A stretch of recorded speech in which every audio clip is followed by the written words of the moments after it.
इथेनॉलमुळे साखर महाग झालीये का? मुदत संपलेलं अन्न विकणाऱ्यांवर कठोर कारवाई होणार आहे, तर महाराष्ट्रातील उमरादा गाय आणि मडग्याल मेंढीला राष्ट्रीय दर्जा मिळालाय. ट्रम्प यांच्याकडनं इराणला मोठा धोका आहे, तर इंडिगोनं ग्राहकांसाठी एक सूचना जारी केली आहे.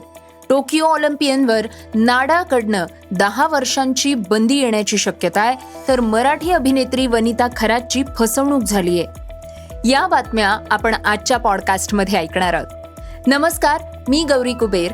आज 22 ऑगस्ट वार शनिवार. तुम्ही ऐकत आहात देशातील नंबर 1 मराठी न्यूज वेबसाईट isakal.comचं पॉडकास्ट. पॉडकास्टची पहिली बातमी साखरेच्या दराची.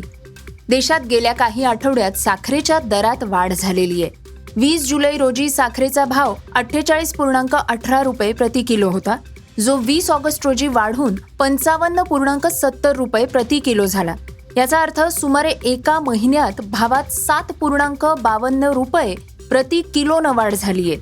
या दरवाढीला प्रतिसाद म्हणून सरकारनं अनेक उपाययोजना केलेल्या आहेत. सरकारनं स्पष्ट केलंय की साखरेच्या दरातली ही वाढ इथेनॉल उत्पादनासाठी साखरेच्या वापरामुळे झालेली नाहीये. आकडेवारीनुसार इथेनॉलसाठी वळवण्यात आलेल्या साखरेचा वाटा 2022-23 मधल्या अंदाजे 12% 2025-26 मध्ये अंदाजे 9% घटलाय.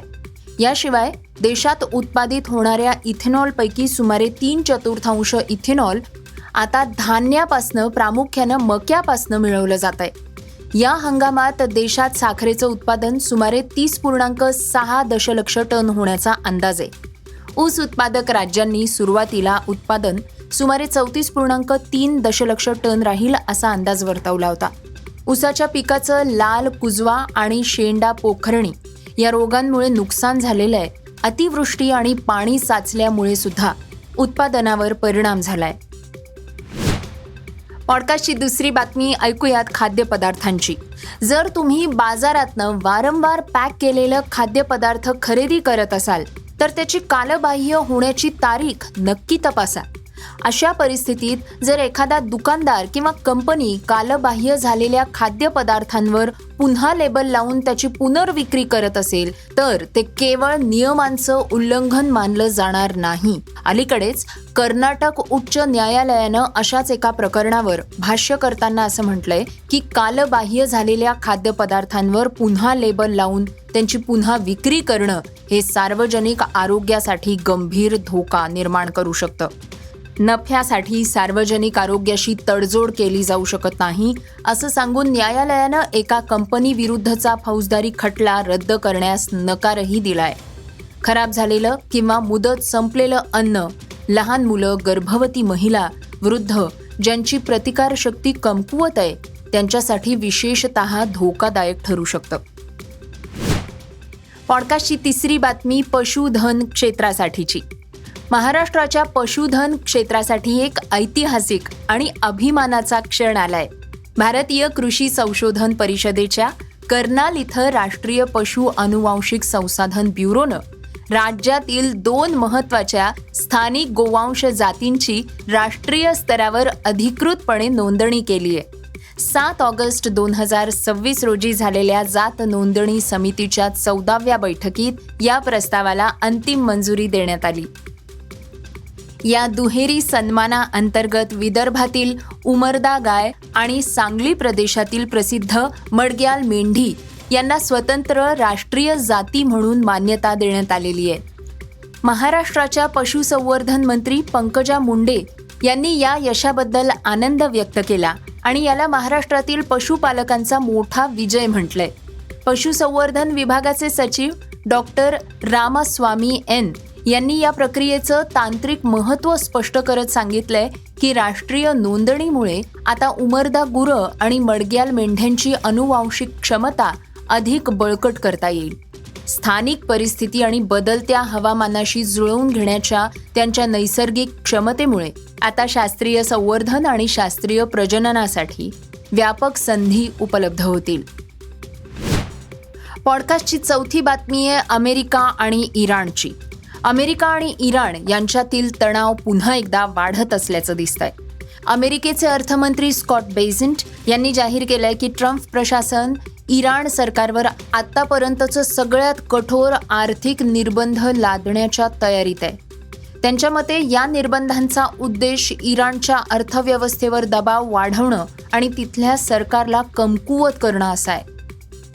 इराणसोबत आर्थिक संबंध ठेवणाऱ्या देशांनाही आम्ही इशारा देत आहोत, असं बेसेंट यांनी CNBCला दिलेल्या मुलाखतीत सांगितलं. आणि पुढे ते असंही म्हणाले की अशा देशांना अमेरिकेच्या कारवाईला सामोरे जाऊ लागू शकतं. इराणवरल्या अमेरिकेच्या आर्थिक दबावाला चीननंही आक्षेप घेतलाय. पॉडकास्टची 5वी बातमी ऐकूयात इंडिगोची.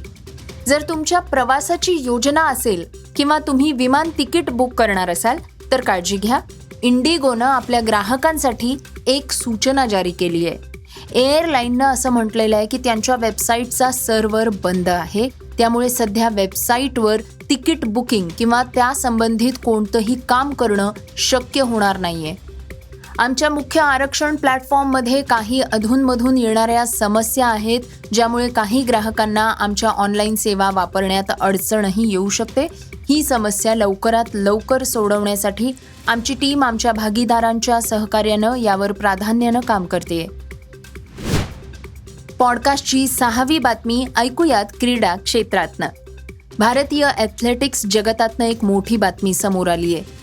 टोकियो ऑलिम्पिक्समध्ये भारताचं प्रतिनिधित्व करणारा स्टार भालाफेकपटू शिवपाल सिंग याला दुसऱ्यांदा उत्तेजक द्रव्य विरोधी नियमांचं उल्लंघन केल्याबद्दल दोषी ठरवण्यात आलेलं आहे.